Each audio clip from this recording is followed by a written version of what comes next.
I've been recording the whole time. Hey everybody, welcome back. And I can officially say that now because this is video number 2. Thank you so much, by the way, for all of the positive feedback that first video that I did got. And I want to put out another video kind of in the same line of thought.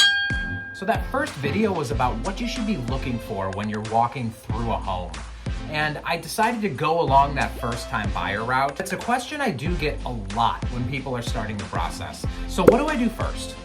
What's the first thing that I should do when I want to buy a home? So definitely a biased first opinion, but I think it's a good biased opinion. The very first thing that you should do is have a home buying consultation. Now, what is a home buying consultation? A buyer's consultation is when you sit down with a realtor or a real estate agent that you trust, that you plan on having a relationship with, and they're gonna go over the whole home buying process from start to finish.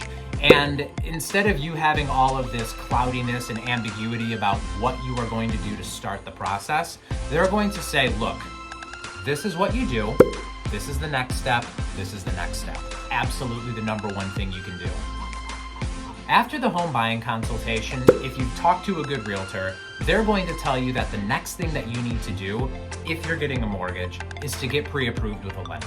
So what is getting pre-approved? Getting pre-approved is when you talk to a mortgage lender, whether that is your bank, a credit union, or a private lender, and they're going to look at your credit, your taxes, and your income. After they've run those few things through their underwriting department, you are going to get a letter from them that says you are pre-approved for X, and X is your budget. There are so many good reasons that you need to get pre-approved right at the beginning of the process if you are serious about buying a home. One, because of what I just said, it's gonna let you know officially what your budget is and what you can afford to spend on a monthly basis. It's also going to give you a document that is, in this market, pretty much required if you're going to write an offer on any property. For example, let's say that you are pre-approved for $300,000, you go out, you look at a house, and you find one for $300,000. When you write that offer, you're going to put that letter with your offer. A seller is going to see that, and that is going to let them and their agent know that you are actually good for the amount that you're spending. Which makes sense. I mean, anybody could walk up to any home and say, I'm going to give you $1 million for your house. But if you don't have anything to prove that you can actually pay $1 million, why would they take that?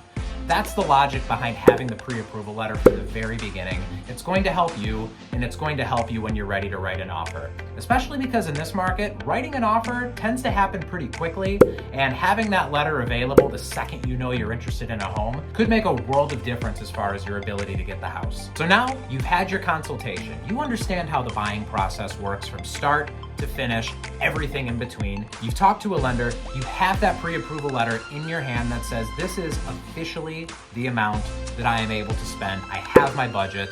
You need to come up with your needs list and your wants list. Your needs list, of course, is going to be the things you need to have in a home. These are the non-negotiables. I have to have this many bedrooms because this is how big my family is.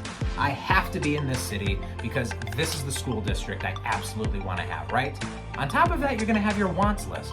Wants are things that are not necessary to you buying a home, but are things that are perks. Like, I would love if I had a 2-car garage instead of a 1-car garage, or it would be really nice to have a finished basement instead of an unfinished basement, right? These are all things that are pluses, but they're not going to stop you from writing an offer if all of the other things are checked off. And at this point, you're ready to go. You've had the consultation, you've been pre-approved, you know what your needs and your wants list are, which means you've got your home search set up. It's time to get out and start looking at homes.